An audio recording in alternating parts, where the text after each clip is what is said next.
ഈശോ മിശിഹായ്ക്ക് സ്തുതിയായിരിക്കട്ടെ. നമ്മൾ 1 കൊറിന്ത്യർ 13:10 വെച്ചിട്ടാണ് തുടങ്ങിയത്. പൂർണ്ണമായവ ഉദിക്കുമ്പോൾ അപൂർണമായവ അസ്തമിക്കും. വളരെ അർത്ഥപൂർണമായ വാക്കുകൾ. ഈ ദിവസങ്ങളിൽ നമ്മൾ കണ്ട ദൈവത്തിൻ്റെ കരുണ, സ്വർഗസ്ഥനായ പിതാവിൻ്റെ അനന്തമായ സ്നേഹം, എൻ്റെ ഹൃദയത്തിൻ്റെ ഉള്ളിൽ യേശു വസിക്കുന്നു എന്നുള്ള എൻ്റെ ബോധ്യം, എല്ലാം എന്നെ ശക്തിപ്പെടുത്തുന്ന എൻ്റെ പരിശുദ്ധാത്മാവ്, ദൈവത്തിൻ്റെ നീതി, എന്തുമാത്രം പുതിയ പുതിയ അറിവുകളാണ് പരിശുദ്ധാത്മാവ് ഈ ദിവസങ്ങളിൽ എനിക്ക് തന്നത് എന്ന് ആലോചിക്കുമ്പോൾ തന്നെ അത്ഭുതം തോന്നും.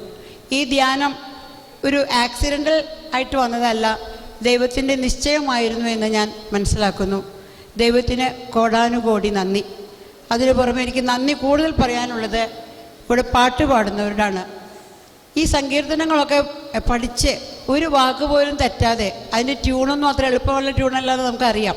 അത് പാടുമ്പോൾ എനിക്ക് പാടുന്നതിനേക്കാൾ ഇഷ്ടം അവർ പാടുന്നത് കേട്ടത് ആസ്വദിച്ച് നിൽക്കാനാണ്. എന്തായാലും അവർക്കൊരു വലിയ കയ്യടി കൊടുക്കാനായിട്ട് എനിക്ക് ആഗ്രഹമുണ്ട്.